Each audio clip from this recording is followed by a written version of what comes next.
Welcome to Mike's Motorworks, and today we got something a little different for y'all. We're interviewing Pop, and we're going to look at basic background for your average, everyday, ordinary mechanic. It all happens right now here on Mike's Motorworks.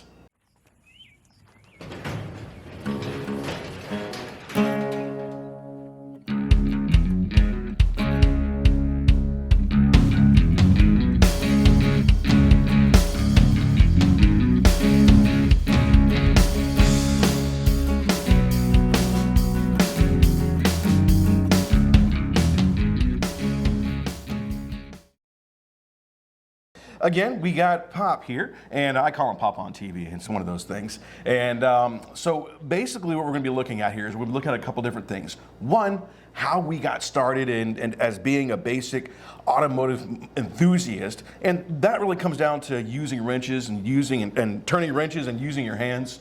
And then we'll look at some of his other background in racing and some memorable experiences. We'll talk about the car that he raced primarily with. Well, two of the cars that he raced primarily with, and what has been going on for the last 15 and 20 years. So, Pop, tell us a little bit about your beginning. What really brought you and made you realize that, hey, you actually were really good at turning wrenches and you really enjoyed, fixing things and working with your hands? Started young. Mechanically inclined, always have been. My father was a mechanic. Didn't spend a lot of time with us for various reasons, but it just kind of was part of the thing that I felt. In school, mechanics, electronics, mathematics, science, I was very good at. Okay. Reading and history, not so good. Memorization stuff, that kind of thing. Tech manuals I did great with. Trying to follow a drama in a book that's 300, 400 pages, that's not me. So basically your mind was genetically programmed to think logically with the way things work. You see a puzzle and you're figuring out mechanically, how did it happen, what made it get there, how do things work. Now I understand that, and of course today, and we complain about it all the time, they should bring back shop classes. If we could bring back shop classes, things will be much better in the world and we'll have much more people who are turning wrenches and less lawyers. Well, lawyers are okay, there's a place and a spot for them. But you actually took shop class when they offered small engine repair, is that correct? Yes, I think it's a real hit on society that the school systems are not doing it at this point in time, because it is a good education. It does build you for other things like owning a home, doing basic electrical repairs and things like that most people that are book learned can't even turn a screwdriver.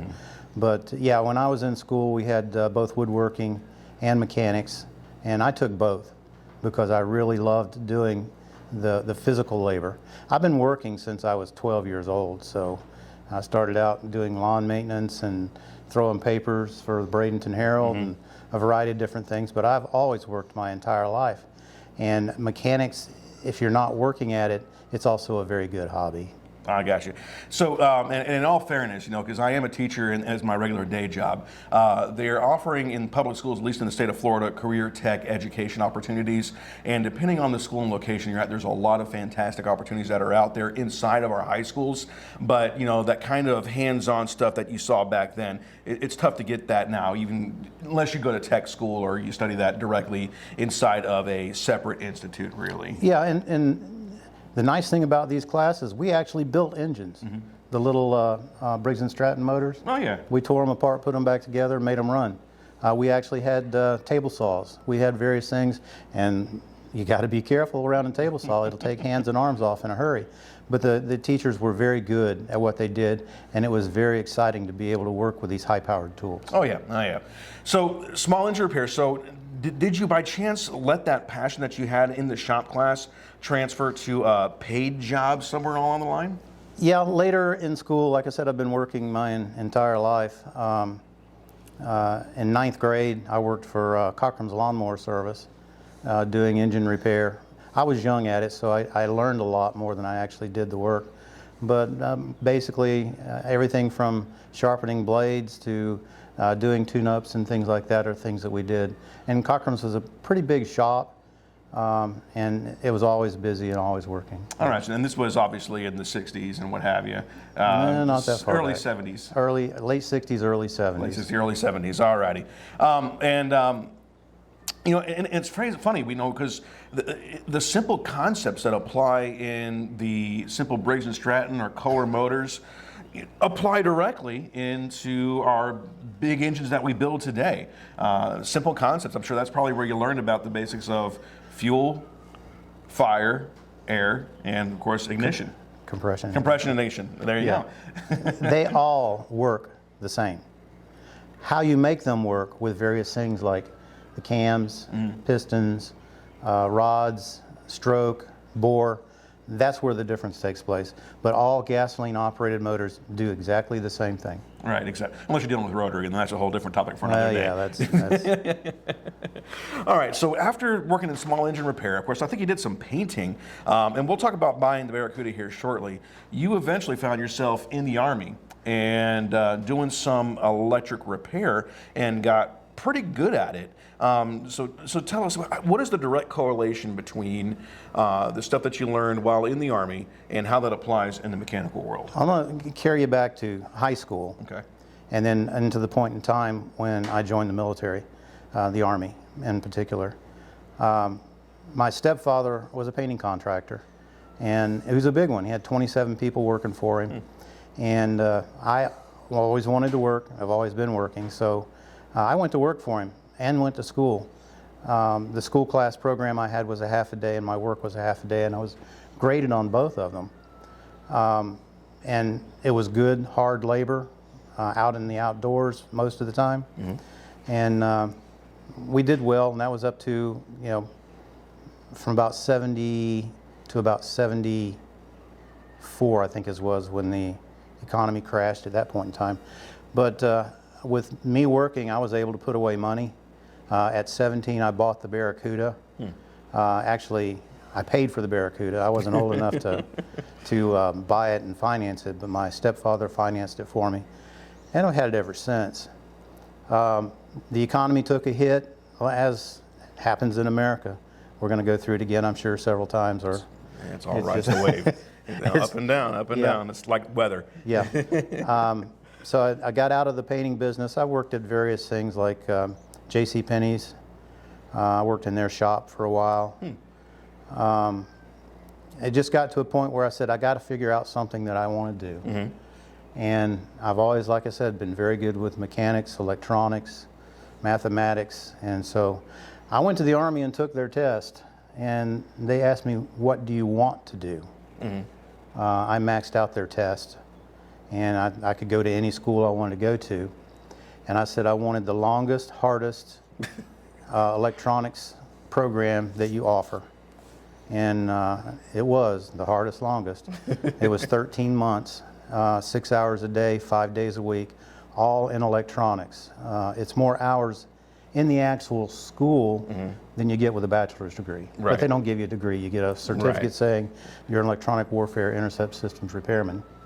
And that school wasn't just electronics, because we worked on anything that had a schematic, both mechanical and electronic. So the mechanic side, not really an issue. Electronic side, not really an issue. And that's where I got the real understanding of how electronics works, especially with the new kind of cars we're nowadays. These are fairly simple, but when you get into the newer electronics, you got to have the tools and equipment to do it. Right. And I think the education that I got when I was in the military was very good. During the military, I got stationed in Germany, and I couldn't take the Barracuda with me, so I had a real good friend of mine. We parked it in his garage for 3 years while I was in Germany. And it was a musty old garage, and it sweated a lot and needed some work. So that's going to get us to the point in time where we actually I started doing some racing. The kids were too. They were coming out and seeing the races. They enjoyed it pretty much. Oh yeah, I remember a couple of the time trials I got to sit in the passenger seat for. That was always fun. Didn't do it in the big one, but we're going to actually shift towards that right now. So speaking of the Barracuda, since you bought that at 17 and let it sit in that musty garage there, when it remained pretty much factory, there's no other upgrades up to that point. Now, before it sat in that garage, did you ever take it to the quarter mile and run it? Yeah, we lived in Bradenton, which the DeSoto Memorial Speedway is what they called it back then. I'm not sure what exactly they call it today. But I took it to the track, and it ran in the 16s for a 318 two-barrel, running 16.4, I think, was not bad. Getting a second out of a car on a quarter mile is huge. So at a point in time, I decided I wanted to go ahead and see if I could put some more time on it. Okay. So at the time, so you said you were running 16s out of that? Yeah. So was that like 16.9, 16.5, or was it lower 16s? No, it was mid-16, 16.4, 16.5. Alrighty. And so by that point, you decided, all right, this thing needs some basic upgrades, because it was just, did you even have was it still the 2-barrel, or was it 4-barrel on there? It was still the 2-barrel. Ooh, so you still had the 2-barrel on there. Factory heads, factory cam, factory transmission, which was the 904 on that one, right? Yes. The 904, factory gears. All right, so get back from the Army, and you started to do some upgrades to it. What are some of the upgrades that you did to the vehicle? Yeah, when I got back from Germany, actually I had 8 more months military, and I finished that up and decided that I was going to end my career in the military. It was 6 years and a couple months. I got into the satellite business, designing and developing satellite communications equipment, which did very well during that time frame. The big dish was what they called it. And I sold them, I installed them, I repaired them. And I met a gentleman by the name of Al Humble. I haven't seen him now in probably 25 years, but I put a satellite in for him, and in his garage was a 70 Challenger RT that had been, well, it weighs 2,600 pounds, and it used to weigh about 3,600 pounds, so needless to say, it's been cut into a real drag car. And it was set up to run super gas, 990. Once I met him and we started doing some talking, I decided that, okay, the Barracuda wasn't my primary ride. I wanted to start doing some things with it. And he was running a big 440, Right. 55 over, 700 horsepower. And I asked him, I said, what can I do to my car to make it run a little bit better? And he started making a rundown. I said, well, what's the least expensive method to go in doing it? Because some of that stuff he was talking about doing was fairly expensive. But he said, fuel, carburetor, heads big deal, intake for the carburetor, and exhaust. And that's what we started doing. The heads, well, I bought a short block. So I wanted to save the original motor to stay for the Barracuda. And we used this short block to actually build what we built for it. Now I wasn't trying to put it into the 9 seconds like the Challenger. Right. I was just wanting to get it out of that 16, which for a 318 at the time, I think it only had 185 horsepower. 16 seconds wasn't too bad. No, not at all. But I wanted to go a little bit faster. So we started dabbling with this short block. And he found me a set of 360 heads, which are a little bit bigger intake-wise than the 318 or the 340. Had 202 intake valves already on it.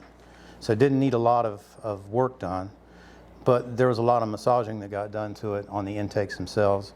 We did gasket match for 360 instead of 318, which gap between the 318 on each one of the cylinders is about 1/4 of an inch.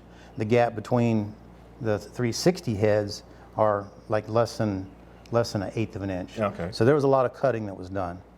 So we made the intake where it would flow. We matched it with the heads. We put a Performer intake manifold on it and put a 750 double pumper on it. And I run in the 14.2s. No. Well, also headers. And you changed transmission out too, right? Well, not at that point in Okay. time. We found that the 904 had a very weak planetary. And when the planetary goes, you get no reverse. But the engine was very strong. The car was very heavy. It weighed 3,600 pounds. Yeah.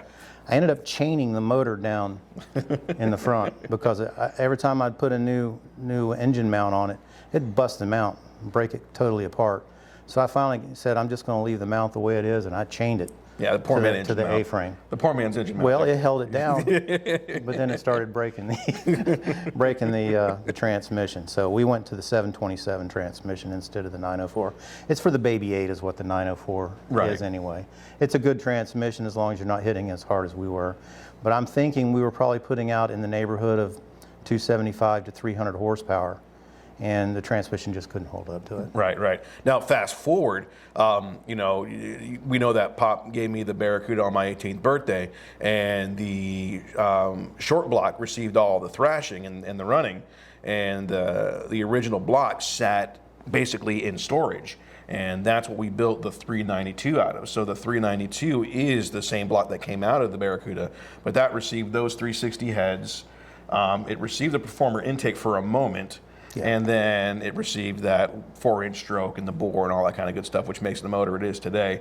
And it received a much beefier cam. I think you changed out the cam at one point too, didn't you? Yeah. The cam was the other thing.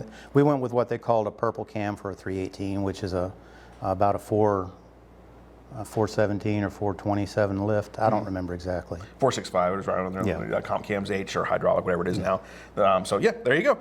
So let's see here. So you did some basic upgrades to that. So that was the Barracuda, and we still ran on that on the weekends, test and tune. And I remember a couple times we were out doing test and tuning, and you were calling out, "Hey, what's going on? What can I do? Let the engine cool." And I remember some of those conversations. So speaking about, I guess he was running the Challenger, and it was basically, if I remember right, because I'm recalling things from when I'm like 8 years old and younger. It was full tube frame, had the unibody, but all the panels were aluminum on the inside, aluminum tunnel.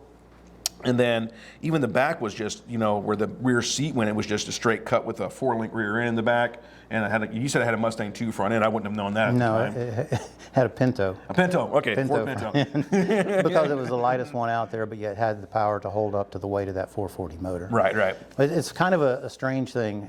Meeting Al was one of the greatest things that happened. He was able to get me working my car where I wanted to, because I was not in mechanics at the time. And